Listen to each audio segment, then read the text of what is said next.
Good morning. It's Wednesday, February 9th. This is Diane Sayre, LaRouche independent candidate for U.S. Senate against Chuck Schumer. I have a further update on the situation with Russia, NATO, Ukraine, and Afghanistan. As viewers may be aware, the president of France, Macron, just met with Putin. They spent 6 hours together. Obviously, Macron correctly believes it is a very urgent and dire situation, since you're talking about a potential for nuclear war between the U.S. and NATO and Russia, ostensibly over Ukraine, with the problem that the leadership of Ukraine does not feel that they are imminently threatened, but that will not stop Ned Price, the lunatic at the U.S. State Department, from making up stories about it. So I wanted to share with you what the Russian Foreign Ministry spokeswoman Maria Zakharova had to say yesterday. Quote, "The well-known psychedelic phobias by Western media about the Russian aggression against Ukraine," unquote, "are under development in the forthcoming composition. However, time marches on and Russia is not attacking Ukraine.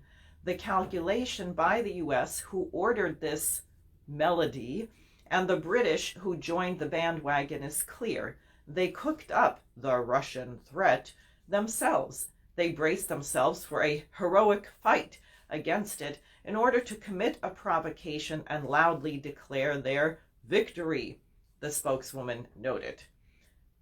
Here, this is Zakharova continuing, "You've got both an opportunity to divert attention away from their own political crises and a chance to pour billions of dollars into arming immature democracies and a way of revving up the image of the invincible after the Afghan fiasco."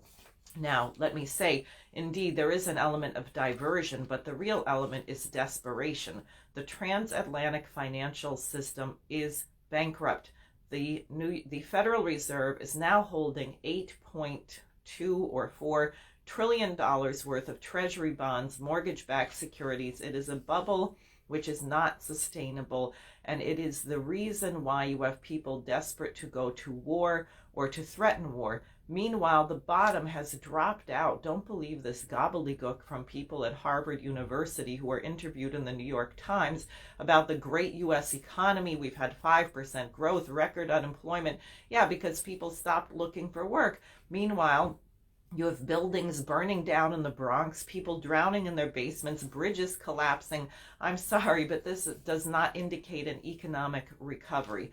Now, worst of all, I just do not want people to ignore the situation in Afghanistan.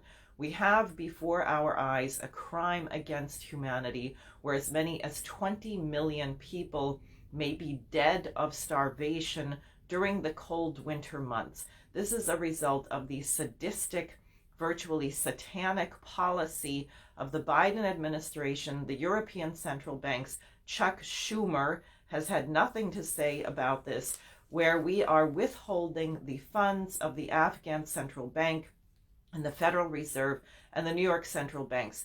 An observer from UNICEF Germany was in Afghanistan last week. He reported 7 million children starving to death, 1 million in such a condition that they would be in the ICU in Germany. If you have ever wondered, how was it that the German population didn't do anything to stop Adolf Hitler?